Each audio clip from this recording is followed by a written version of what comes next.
Sud Radio, c'est votre avenir. Trina Magdine, Alexandre Deloval. Bonjour à tous, soyez les bienvenus dans C'est votre avenir. Merci d'être avec nous sur Sud Radio pour terminer la semaine. Pendant cette prochaine heure, on va vous aider à faire la lumière sur vos soucis, sur vos angoisses, vos conflits, vos dilemmes.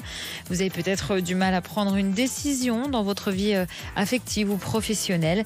Alors soyez rassurés puisque notre coach intuitif, Alexandre Deloval, va vous donner ses conseils et son ressenti sur votre avenir. Bonjour Alexandre. Bonjour Trina, bonjour à tous. Comment allez-vous aujourd'hui ? Je vais bien en cette fin de semaine. Voilà, le bronzage se fait. Oui, je dis donc, mais vous êtes vachement bronzé. Vachement, non. Si, non. vous êtes très bronzé, écoutez, Alexandre. on est quand même bientôt fin juin. Il serait temps. Vous avez le temps de faire bronzette. Non, j'ai pas le temps. non, mais justement, je peux, c'est pour ça que ça m'interroge. Vous savez que ça peut arriver où on peut travailler à la lumière dans du votre jour, jardin, par exemple. Exactement, c'est là que vous bronzez, c'est dans votre jardin. Ah, je sais pas. Bon, on le saura peut-être un jour. Peut-être un jour. Oui. Allez, pour nous rejoindre à l'antenne et avoir les prédictions d'Alexandre, c'est simple, vous nous appelez dès maintenant au 0826 300 300. Tout à l'heure, on s'intéressera au mystère des pyramides de Gizeh avant la superstition du jour et l'ange du jour. Et on démarre avec Aurélie. Bonjour Aurélie. Bonjour Trina, bonjour Alexandre. Bonjour. Bienvenue Aurélie, vous nous appelez d'où ? De Bordeaux. Très bien, alors ça concerne votre ex. Exactement, ni ex ni copain. Ni ex ni copain, on ne sait pas. Ah. Alors en fait, c'est un peu compliqué parce que il m'a quitté officiellement, on va dire, en octobre, mais je vais continuer à me battre. Et en fait, il avait déménagé auprès de son père et c'est vraiment l'influence parentale qui a fait qu'on s'est séparés parce que c'est une personne qui ne m'aime pas. Et vu que mon copain, il a des gros problèmes de confiance, il a vraiment peur par rapport à la perte de confiance qu'il peut mettre dans les personnes. Et du coup, en fait, c'est ce qui a fait qu'il m'a quitté. Sauf que là, il revient vivre à côté de moi. Du coup, il m'a proposé si je voulais emménager avec lui, alors que je n'en avais pas parlé. Donc, j'étais la plus heureuse du monde. Mm-hmm. Et il s'est rétracté parce qu'il a peur, qu'il n'a pas confiance. Et que du coup, voilà. Et du coup, moi, je me demandais si... Je sais qu'on a eu beaucoup de hauts, beaucoup de bas, mais si on allait arriver à un peu avoir une sérénité et qu'il allait un peu me donner cette confiance et la possibilité d'habiter avec lui. D'accord. Donc, si j'ai bien compris, vous êtes séparés en grande partie à cause de son papa. Oui. Qui ne vous aime pas. Oui. Pourquoi ? Et c'est-à-dire ? Parce qu'il a décidé qu'il m'aimait pas et que comme c'est vrai que je prenais une place importante parce que on avait projet mariage, projet enfant. Je pense que ça lui a fait peur et du coup je suis devenue un peu son ennemi numéro 1 et comme mon copain a déménagé auprès de lui, c'était tous les jours qu'on parle de moi, que tu peux pas avoir confiance en elle, etc. Et vu qu'il a déjà des problèmes de confiance, et ça a accéléré ma sortie. D'accord. Donc, quand il est revenu, je suppose que vous avez eu une discussion à cause de ça. Qu'est-ce qu'il en est ressorti de son point de vue à lui, à votre ami ? Qu'il m'aime, que lui, il voudrait que je sois la femme de sa vie, la mère de ses enfants, mais il a peur. Et comme on avait eu des débuts compliqués, parce que lui, il avait du mal à se lancer, à dire on s'autorise à être ensemble, du coup, il reste un peu sur cette même dynamique-là. Mais à côté de ça, c'est un peu du chaud-froid. C'est je t'aime, et en demain, c'est je sais plus, etc. Du coup, moi, je sais plus trop me positionner. D'accord. Et il le sait, son papa, qu'il est revenu vers vous ? Je pense pas, sinon, ça aurait fait un drama. Ah oui. Donc, je pense pas. Parce que moi, quand j'allais le voir, j'étais interdite de territoire. Donc, d'accord. Je pense pas qu'il lui ait dit, mais dans tous les cas, si effectivement on arrive à être ensemble, il le saura. Est-ce que son papa était comme ça aussi avec les ex de votre ami ? Non, parce qu'en fait, il n'a pas été très présent. Il a été présent que quand il avait 18 ans, et c'est vraiment sa vraie copine depuis que vraiment son père est revenu dans sa vie. Donc, il n'y a pas d'antécédent. J'étais la première. D'accord. Alexandre, oui. Est-ce qu'il y a un avenir dans cette histoire ? Comment ça peut se passer, notamment aussi avec le beau-père, du coup ? Mais alors, moi, j'aimerais bien mieux connaître Aurélie, parce que est-ce que vous êtes une personne bien ?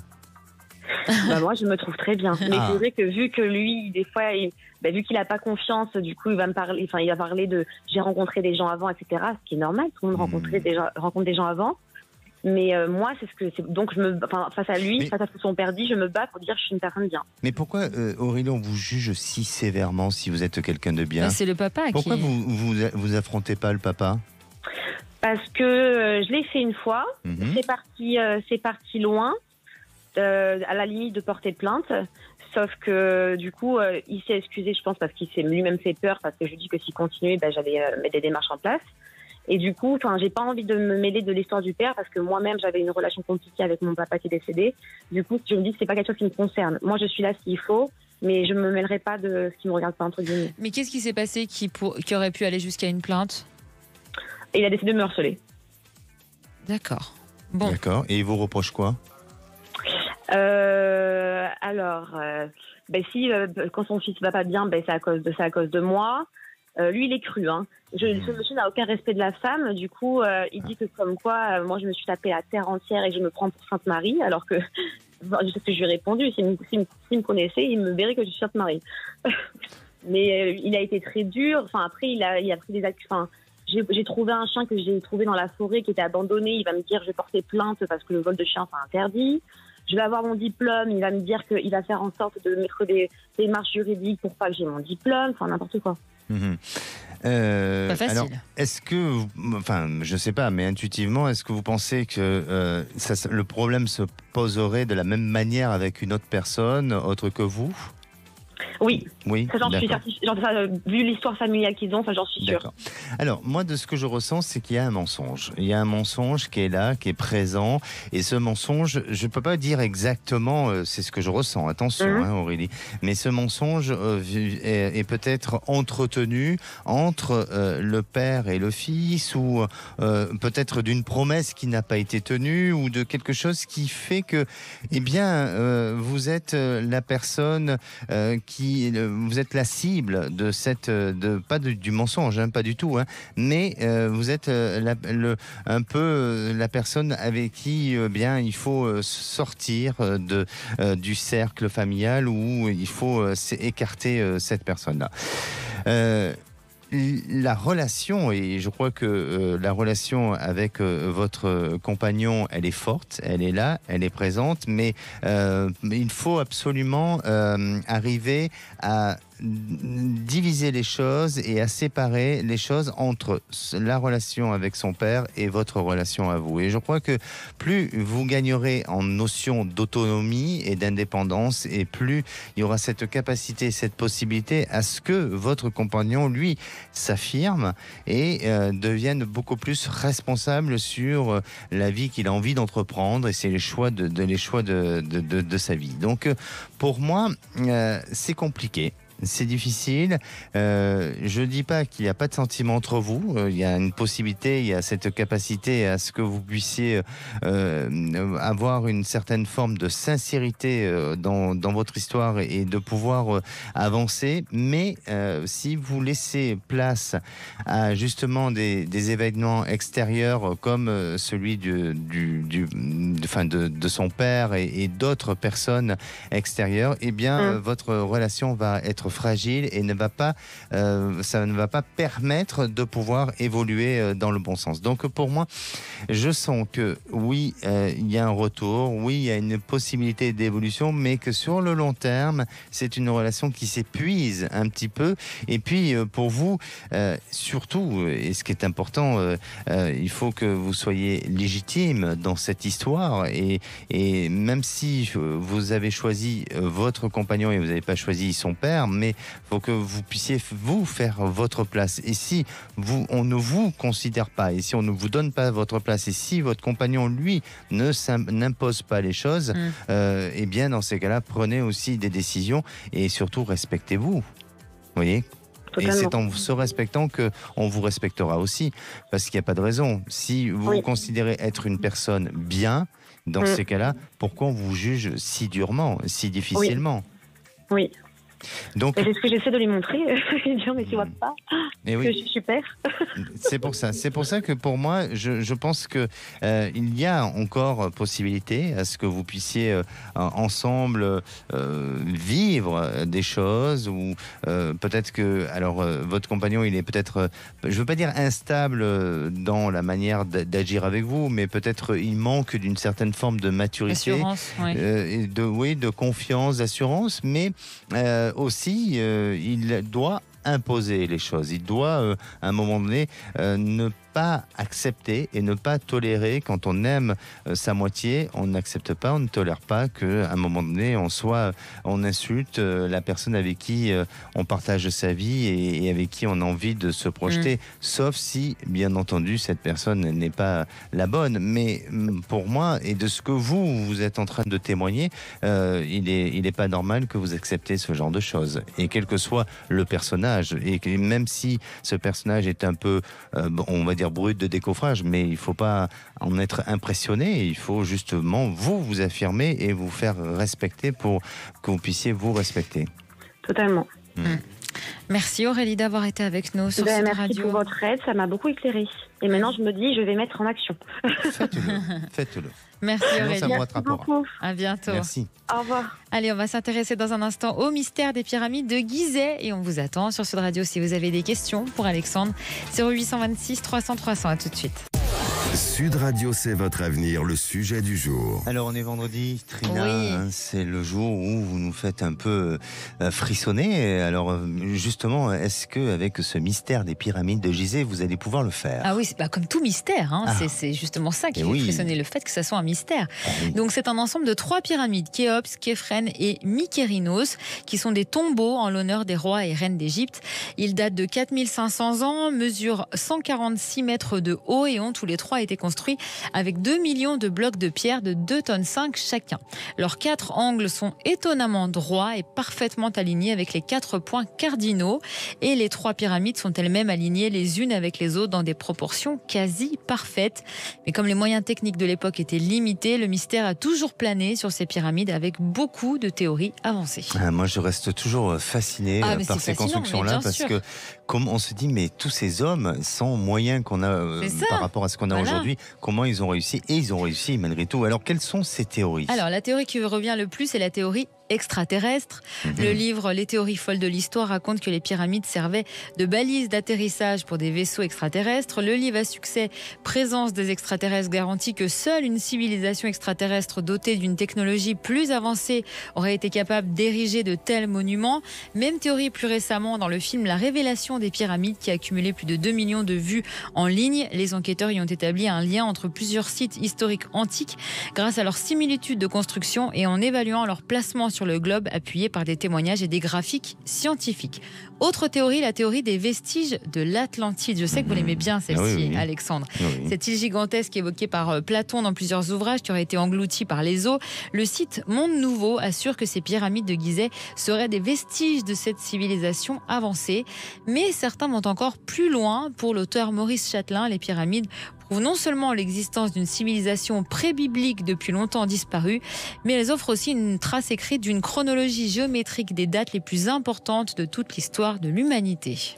Et aujourd'hui, une partie du mystère semble enfin levée. Alors, semble et une partie Ah. seulement, oui. Des archéologues ont découvert une rampe qui aurait permis aux ouvriers égyptiens d'acheminer les blocs. En fait, elle permettait à un traîneau portant un bloc de pierre d'être tiré en hauteur plus facilement. Et une récente théorie suggère qu'ils auraient pu utiliser l'équinoxe d'automne pour établir leurs mesures avec l'aide d'un bâton que l'on plante dans le sol pour y projeter l'ombre du soleil. Cette méthode aurait pu permettre d'obtenir avec précision l'orientation des points cardinaux pourvu que les mesures soient prises lors de l'équinoxe. La marge d'erreur de cette méthode coïnciderait avec la légère erreur d'un 15e de degré que les archéologues ont relevé dans l'orientation des 3 pyramides. Alors on n'a aucune garantie que la technique aurait pu être employée par les Égyptiens, mais au moins c'est une nouvelle piste d'étude. Pas mal. Vous en pensez quoi de celle-ci ? Écoutez, j'en pense quoi? Je ne sais pas ce que je peux en penser. En tout cas, ce que je peux en penser, c'est que effectivement, à cette période-là, ils avaient quand même des idées de génie. Tout à fait. Et c'est une civilisation qui était incroyable et sur laquelle aujourd'hui, je pense, on s'inspire d'eux. Ah mais totalement. Et on n'a Totalement. pas fini de s'inspirer. Et oui. Bonjour Fanny. Bonjour Fanny, vous nous appelez d'où ? Bonjour, de la Haute-Garonne. Très bien, on vous écoute pour votre question. Alors moi, c'était au sujet de ma fille qui est en couple avec un homme depuis 9 ans. Il avait déjà une petite fille de 6 mois, Oui. parce que sa maman est décédée. Bon, bref, c'était la meilleure amie de ma fille. Et donc, en ce moment-là, ça fait à peu près 1 an que ça va pas du tout. C'est quelqu'un qui était pas très présent à la maison. Du coup, à force de le dire, ça n'aboutissait pas. Bilan des courses, ma fille a commencé à à se recentrer sur elle-même et à vouloir bouger et tout. Et puis, bilan des courses, c'est que maintenant, c'est compliqué parce qu'elle prétend qu'elle l'aime plus.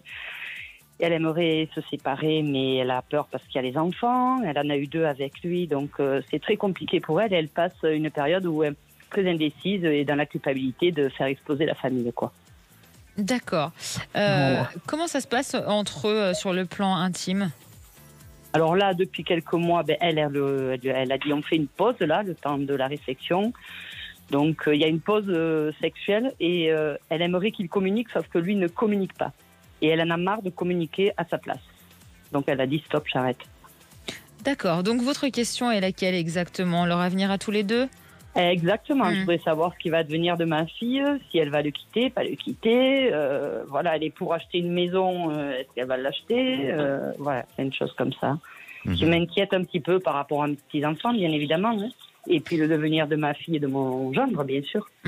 Alors, vous nous avez envoyé une photo de votre fille, Alexandre. Qu'est-ce que vous percevez ? Alors, effectivement, c'est compliqué. Je crois qu'au-delà de la communication, ils ont peut-être pas tout à fait la même projection de vie. Je dirais que tous les deux ont une part de responsabilité dans cette histoire. Et, tout à fait. Oui, et je crois que, si vous me posez la question de savoir si ce couple va durer dans le temps, moi je vous dirais que non. Je pense qu'il y a une séparation qui s'envisage, mais à la fois, votre fille a déjà bien défini la période ou le moment où ça risque de se faire. Et vous avez parlé d'une habitation, d'un projet c'est un achat, c'est ça ? Elle est en train d'acheter une maison, là, voilà. Oui. Alors, pour moi, son but, c'est déjà de faire l'acquisition de ce bien immobilier pour pouvoir créer une assise et pour créer aussi une stabilité, de se sentir ancré dans la matière et notamment peut-être par rapport au lien en rapport avec la notion familiale, de pouvoir créer cette ambiance-là. Et puis, je crois que aujourd'hui, au fond de tout ça, même si elle peut reprocher à son compagnon de ne pas communiquer ou d'avoir certains aspects négatifs de sa personnalité, comme lui peut aussi le faire de son côté aussi, je crois qu'elle inconsciemment, elle cherche à être seule. Elle a envie d'être seule, elle a envie de vivre un petit peu sa vie avec plus d'autonomie, d'indépendance et avec moins de contraintes. Et c'est possible. Et j'ai l'impression que cet homme, même si c'est un homme adulte forcément, mais j'ai l'impression que dans son comportement et dans son attitude, parfois c'est un peu enfantin, c'est-à-dire que... Exactement. Oui. Exactement. Et pour elle ressent pas ou elle retrouve pas un homme qui est là pour l'épauler, pour apporter de la force. Et c'est surtout ça qui pourrait justement lui amener à prendre cette décision de séparation, de détachement, et elle à gagner en autonomie et en étant indépendante, de se dire... Pour l'instant, c'est pas forcément sur une projection sur du long terme, mais pour l'instant, autant que je reste seul, que je gère ma vie et voilà, j'ai ma maison et je mène le cap de cette manière-là. Alors, bien sûr que en attendant et aidant l'intendant, elle peut vouloir un peu s'acharner sur lui en lui reprochant des choses. Lui, pareil, il peut s'acharner sur elle. Non, mais même pas, c'est même pas ça. C'est même pas, d'accord. Non, parce qu'ils sont deux et ma fille est consciente qu'elle a sa part de responsabilité, parce que même si lui, comme vous dites, il a effectivement ce petit côté enfantin où il sortait avec les potes, où voilà, ils font la bringue, ils boivent un peu, machin. Tout ça, elle l'acceptait et sans jamais rien dire. Donc, elle a sa part de responsabilité aussi. C'est ça. Tout à fait. D'avoir laissé faire. Exactement. Et c'est pour ça que je pense que peut-être tout ça est de l'ordre de l'inconscient, mais votre fille aujourd'hui, elle est en train de conditionner les choses pour que ça s'arrête et qu'elle gagne en autonomie. Et c'est ce qui va se passer. Alors, ça demande encore un petit peu de temps, mais pour moi, et pour répondre très directement sur votre question, est-ce que ça va durer ? Je vous dirais que non, pas tout de suite, mais ça va s'arrêter dans un temps plus lointain. Merci beaucoup Fanny d'avoir été avec nous sur Sud Radio et à bientôt. Merci à vous. Allez, on vous attend sur Sud Radio 0826 303.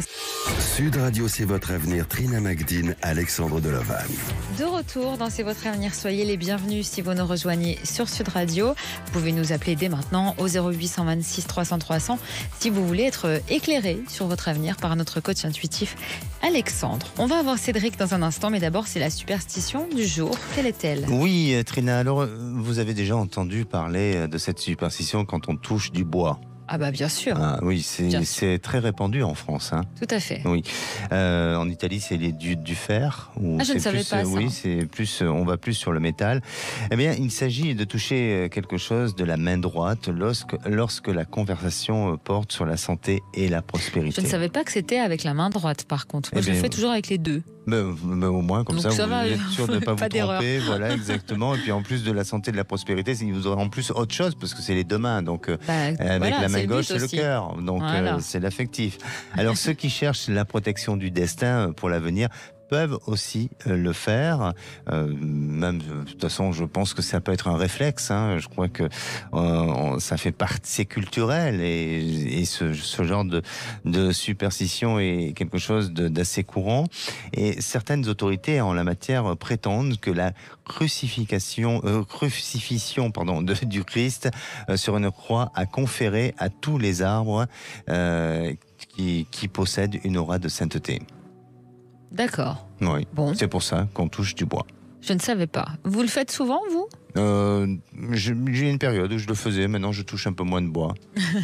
Il paraît qu'il faut toucher du bois non verni, par contre. Quand vous touchez une table, il faut faire dessous. Moi, on m'a toujours répondu ça. D'accord. Donc, oui, écoutez, dans ces cas-là, il vaut mieux se retrouver dans un magasin de bricolage. Là, au moins dans le bois non verni. Merci, ou Alexandre. dans la forêt. Oui, voilà. Encore mieux. Exactement. Allez. On retrouve Cédric. Oui, Cédric est là. Bonjour Cédric. Bonjour Trina, bonjour Alexandre. Bienvenue Cédric, vous nous appelez d'où ? D'Occitanie. Très bien. Alors, vous souhaitez nous faire un retour de prédiction ? Oui. Rappelez-nous quand vous nous aviez appelé et pourquoi. Alors, c'était au mois de mars, suite à une séparation que ma compagne m'annonçait, alors qu'on venait d'acheter une ferme. Je suis paysan boulanger, je ne sais pas si vous vous souvenez. Et voilà. Et du coup, Alexandre m'avait bien confirmé une séparation physique, que ça allait être compliqué, qu'il y aurait un retour à la normale fin d'été, début d'automne. Et que je m'étais rendu compte, moi, qu'elle avait eu une aventure virtuelle avec un collègue de travail, mais qui était censée s'être arrêtée. Voilà. Oui. Et donc aujourd'hui, j'ai découvert finalement que cette histoire s'est pas arrêtée. Donc la séparation a bien été actée. Ça se passe vraiment pas bien. C'est très difficile émotionnellement d'accepter que ma compagne soit partie avec cet homme-là. Et donc moi, je suis parti vivre à la ferme, elle est partie à l'appartement, donc on est vraiment séparés. Et elle me parle déjà qu'elle envisage un avenir en commun avec cette personne. Il se voit avec les enfants le week-end. Lui en a 3, dont 2 petites filles de 3 ans. Enfin, c'est une situation vraiment compliquée, incompréhensible pour moi. Et je comprends pas bien les choix de mon ex-compagne. Et j'aimerais bien savoir justement si ça va... Comment ça va évoluer et est-ce que cette prédiction va bien se produire de ce qu'Alexandre m'a dit. Et entre-temps, j'ai rencontré une vieille amie où on était en couple il y a plus de 20 ans, qui est très amoureuse et du coup, je suis dans un positionnement un peu compliqué à savoir est-ce que ma compagne et moi allons nous retrouver, est-ce que je vais vivre cette histoire avec cet ancien amour. Parce que cette ancienne amour qui est revenue vers vous, elle est très amoureuse, mais vous avez des sentiments aussi pour elle ?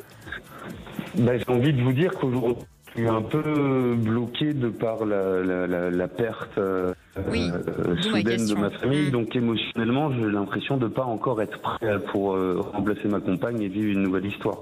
Maintenant, j'ai beaucoup d'attachement pour cette personne et on s'entend très très bien et on se voit, on essaye de se voir de temps en temps et ça se passe bien. Mais je sens que mes émotions sont bloquées. Donc, si j'ai bien compris, elle vous a vraiment quitté, votre ex, pour cet homme. C'était à cause de ça, d'accord. Voilà. Et Alexandre percevait qu'elle allait revenir à quelle période ? fin d'été, début d'automne, et qu'elle avait besoin de vivre des expériences interdites. D'accord. Qu'on n'allait pas vendre la ferme, parce que je posais la question, est-ce qu'on allait vendre cette ferme qu'on vient d'acheter? Et donc, Bon, voilà. Alexandre, est-ce que vous percevez toujours un retour fin d'été, début d'automne? Bon, pour l'instant, on n'est pas encore là. On n'y est pas bien encore. sûr. Et effectivement, effectivement, aujourd'hui, son regard et sa projection du futur s'orientent et se tournent plus vers cet homme. Alors moi, j'aurais tendance à dire vraiment, Cédric, arrêtez d'avoir peur de votre devenir et arrêtez d'être un peu l'ombre de votre histoire. C'est-à-dire que à la fois, oui, c'est difficile à vivre, une séparation, une rupture, mais elle a besoin de vivre cette expérience, et plus vous essaierez à nouveau de la séduire ou de la conquérir, et plus vous aurez des fragilités, des difficultés à la faire revenir vers vous. Et je crois que bien au contraire, il faut vous ouvrir sur d'autres aspects, que ce soit sur le plan personnel, sentimental, mais aussi peut-être sur le plan professionnel ou de relations amicales ou autres, de changer un petit peu l'environnement dans lequel vous avez été aujourd'hui pour être dans cette notion de prise de recul, et puis aussi de permettre à ce qu'à un moment donné, ça fasse un appel d'air et ça fasse un peu revenir les choses à leur équilibre. Alors, pour répondre à votre question, aujourd'hui, dans l'instant T, on n'est pas encore en été, et c'est dans quelques jours d'ailleurs, mais là, pour moi, non, elle ne revient pas.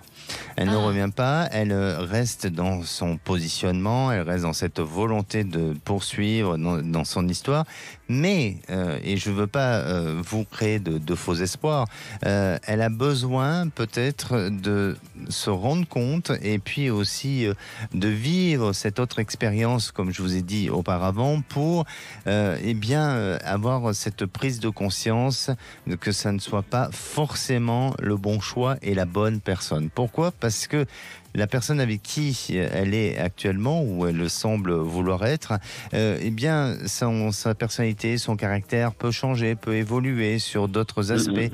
Il a aussi des problématiques extérieures qui sont peut-être pas complètement réglées sur sa vie personnelle. Et là, ça peut créer une notion de fragilité, et je sens quelque chose qui touche en rapport avec la jalousie, ou il y a quelque chose dans ce sens-là. Alors, je ne sais pas si c'est elle qui a un souci avec la jalousie, ou si c'est lui qui a un souci avec ça, mais il y a une part d'ombre.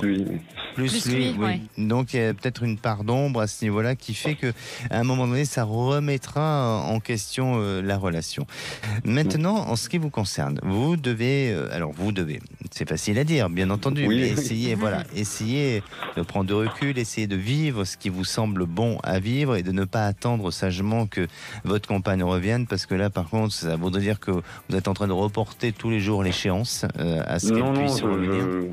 J'arrive à garder le droit chemin, justement, mais c'est un peu en dents de scie, et c'est pas tous les jours facile, évidemment. Bien sûr. Mais essayez de rester dans ce cap-là pour pouvoir arriver à faire face à toutes les fragilités, à toutes les difficultés, et puis surtout aussi au projet que vous avez que vous avez mis en place ensemble, et de pouvoir faire face à ça. Donc, vous allez y arriver, Cédric. Vous allez y arriver vraiment. Il y a une évolution qui va se mettre en place, et je maintiens à dire que à partir de l'automne, il y aura de nouvelles prises de décisions dans votre vie.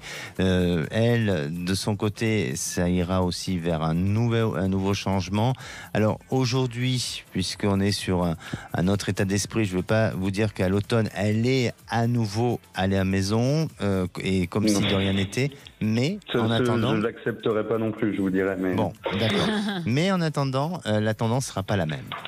D'accord. Bon, c'est plus favorable quand même. Ça sera plus favorable à essayer de voir un petit peu autrement les choses. Bon, tenez-nous au courant, Cédric. Très bien, merci pour votre émission, et à bientôt. À bientôt, merci. Cédric. Oh.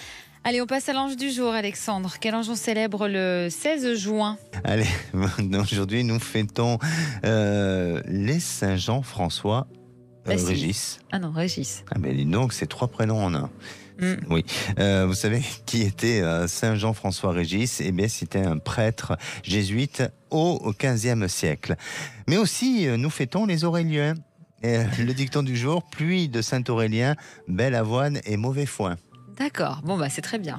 Voilà, l'ange qui gouverne cette journée, c'est Mébaël. Il permet de développer le discernement, il favorise la justice, la vérité et la liberté, et il nous éclaire sur les aspects obscurs de la vie. Sa formule d'invocation, c'est de dire ange Mébaël, fais-moi connaître la vérité face à certains mensonges. Alors pour faire une bonne invocation, vous pouvez la visualiser avec la couleur violette et jaune. Et sa pierre de chance, c'est le lapis lazuli.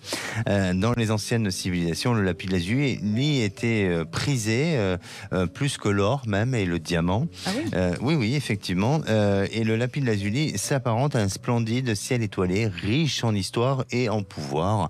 Alors, on peut découvrir plein de secrets autour de cette pierre précieuse, et sur le plan psychique, c'est une pierre d'équilibre qui aurait des effets positifs sur la nervosité. Elle apporte confiance en soi, mais aussi favorise la communication et l'expression.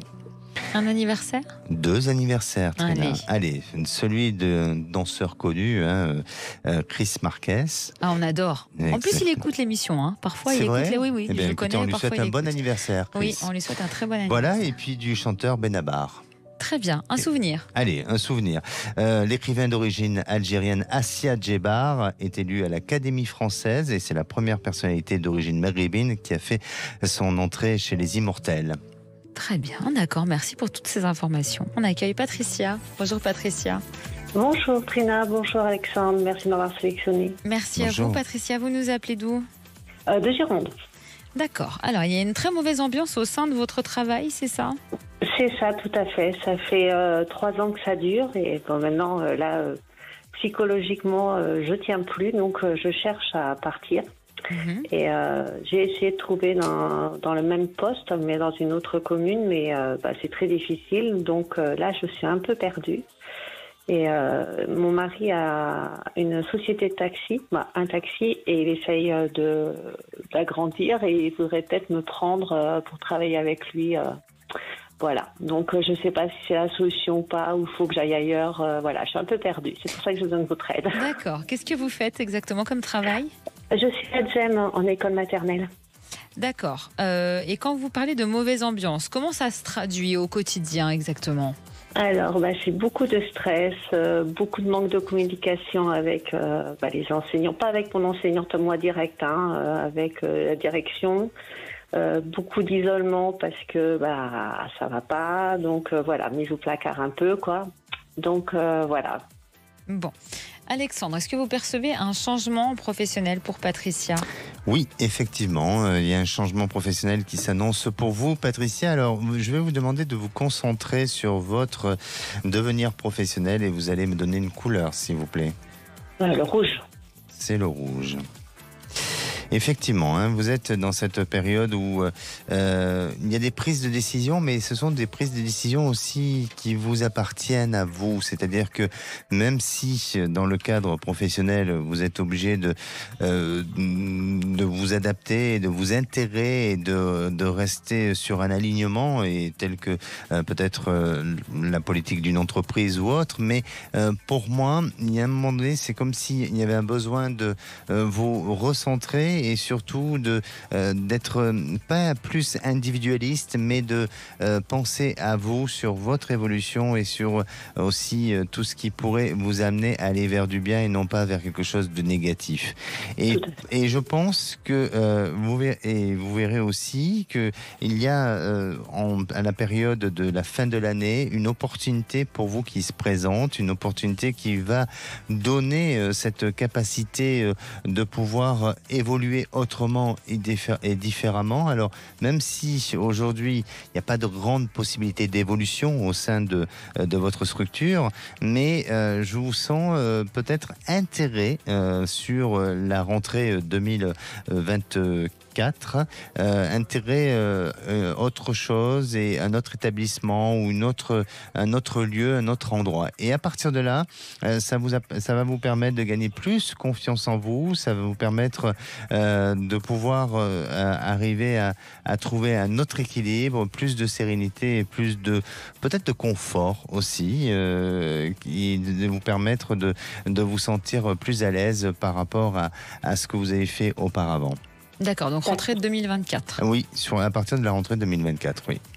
D'accord. Et donc, je ne travaillerai pas avec mon mari dans la société de taxi qu'il veut faire. Je crois pas. Je pense que non. Je pense que, enfin, je pense qu'il y a autre chose qui vous attend et qui vous donnera cette possibilité de penser un petit peu à vous et pas forcément de vous donner totalement à l'autre. Quand je dis l'autre, c'est pas péjoratif, hein, mais justement de créer un peu votre plan de carrière et d'aller vers votre évolution. Donc, pour moi, vous changez de secteur d'activité. D'accord. Il y a quelque chose de nouveau qui semble se faire, mais on dirait que ça s'arrête à une période de calendrier scolaire chez vous, et puis ensuite il y a un changement de secteur d'activité, et là ça vous permettra de pouvoir être plus en phase avec ce que vous avez envie d'être et d'avancer, d'évoluer à ce niveau-là. Bon. D'accord. Tenez-nous au courant, Patricia. Oui, c'est positif.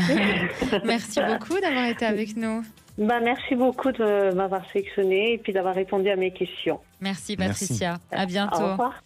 Allez, venez nous rejoindre sur Sud Radio 0826 300 300. C'est le numéro du standard pour poser vos questions à notre coach intuitif Alexandre. À tout de suite.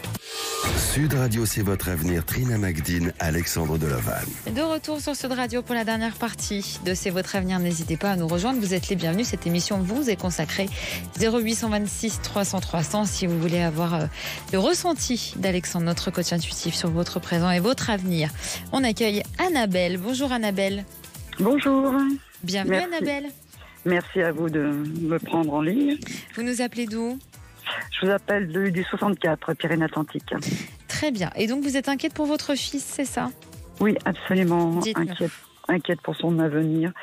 Avec le confinement, donc il a arrêté l'école. Oui. Dès le premier confinement. D'accord. Il avait 16 ans. Ensuite, il n'a plus rien fait du tout, puisqu'il a fait une grosse dépression. Ça a été terrible.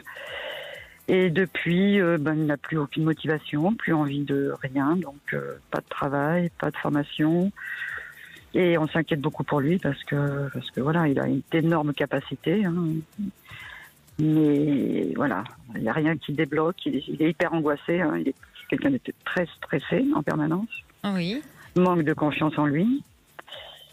Donc voilà, je voulais savoir un petit peu ce qu'il va devenir. Il est en train de passer son permis actuellement, donc j'espère que tout va bien se passer pour lui. Parce que s'il y a un échec supplémentaire, là, il ne s'en remettra pas. Alexandre, on vous écoute. Alors, oui, effectivement, votre fils aujourd'hui est dans cette période de je ne veux pas dire de trouble, mais de questionnement sur son existence.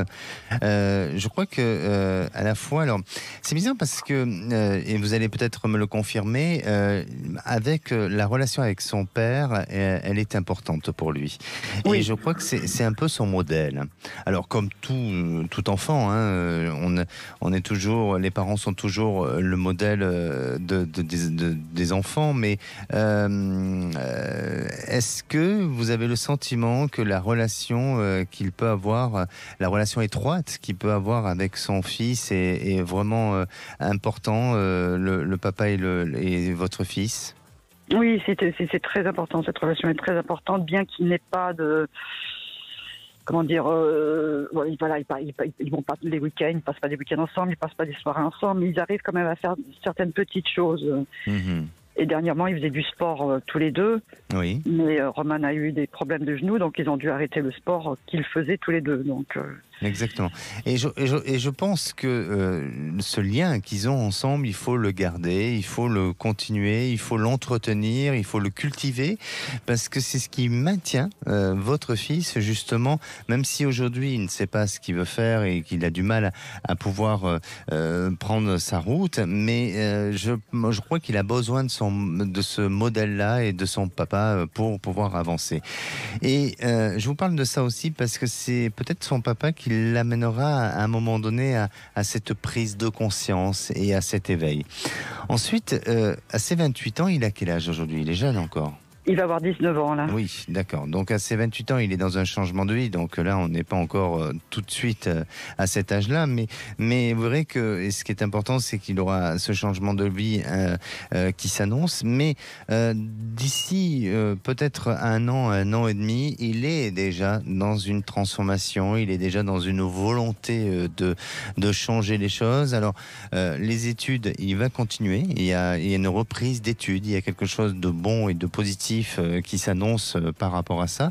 Et vous verrez que sur peut-être la période de cet automne-là, eh bien, il sera peut-être dans une idée d'études ou peut-être d'une volonté de prendre un nouveau cursus dans une formation. Il y a quelque chose qui semble se mettre en place pour lui. Et ça peut l'éloigner un petit peu géographiquement. Est-ce qu'il a déjà parlé d'un éventuel lieu ou d'un endroit où il pourrait vouloir se parachuter ou avancer? On était tout à l'heure à l'émission locale justement et pour une formation, une éventuelle formation. Mais on ne nous a pas précisé de lieu. Mais lui, son rêve, c'est de partir au Canada ou aux États-Unis plus tard dans la musique. Exactement. Alors, c'est ça que vous sentez. Oui, je pense, et je crois que peut-être que même dans tout ce qui est en rapport à l'image, il y a quelque chose de positif. Donc, peut-être qu'il peut aller vers des études qui l'amènent à peut-être à évoluer et peut-être pas pour l'instant directement sur un plan artistique, mais qui peuvent très bien l'amener à évoluer progressivement. Mais ce qui est important et ce qui va le réaliser, c'est le lieu géographique, l'endroit dans lequel il va se situer. Et je crois que justement cet éloignement, ce désir d'aller vivre ailleurs, de tenter sa chance, son expérience, au travers déjà d'une formation, eh bien, ça va lui permettre de s'émanciper, de se sentir beaucoup plus en phase avec lui et surtout de se réaliser et puis de découvrir sa personnalité. Donc, pour moi, le Canada est très, très bénéfique à ce que ça l'amène justement à se découvrir. Merci Annabelle d'avoir été avec nous sur cette radio. Juste une petite question, oui. Son permis, vous pensez qu'il a des chances? Totalement. Parce qu'il est HPI, donc voilà. Oui, mais je crois que oui, totalement. Bon. Merci beaucoup Annabelle, encore. à bientôt. Merci à vous, à bientôt, au revoir. Allez, on part sur le groupe Facebook C'est votre avenir, prendre le message de Laure qui nous dit: j'ai rêvé qu'un ange venait me voir et me prédisait la réussite dans ma carrière professionnelle. Il se trouve que je change totalement de carrière dans la vraie vie. Est-ce que c'est bon signe? Alors, tout dépend, cette auditrice, de son changement de carrière, s'il est positif ou négatif. Oui. Vous avez l'information? Non, on ne l'a pas. On n'a pas l'information. Bon, en tous les cas, s'il est positif, eh bien, effectivement, ça peut être l'annonciation d'un être de lumière, un ange qui est venu peut-être apporter ce message-là. Est-ce que c'est aussi prémonitoire? Peut-être que parfois, on peut faire des rêves qui sont au-delà d'un rêve, c'est-à-dire d'une projection de soi dans le futur et avec une prémonition. Mais dans ce que je capte et surtout dans la vibration et en rapport à la vibration de ce rêve, et ça parle d'anges, ça parle de choses quand même plutôt positives, favorables. Donc c'est, je pense, oui, l'annonciation de beaux projets, d'un changement, de quelque chose qui se débloque. Alors après, chacun va l'interpréter à sa manière. Oui, peut-être que quelqu'un va penser que c'est un ange gardien, c'est un être de lumière ou c'est avec le ressenti de un notre défunt. auditrice. Voilà, exactement. Bon. Merci Alexandre. On se retrouve Merci. lundi. On s'intéressera à l'auto-empathie. Et je vous donne rendez-vous dimanche à 18h pour le meilleur de Sud Radio. Allez, je vous laisse avec Frédéric Brindel, Cécile de Minibus et toute l'équipe des Vraies Voix. Excellente fin de journée à tous. À l'écoute.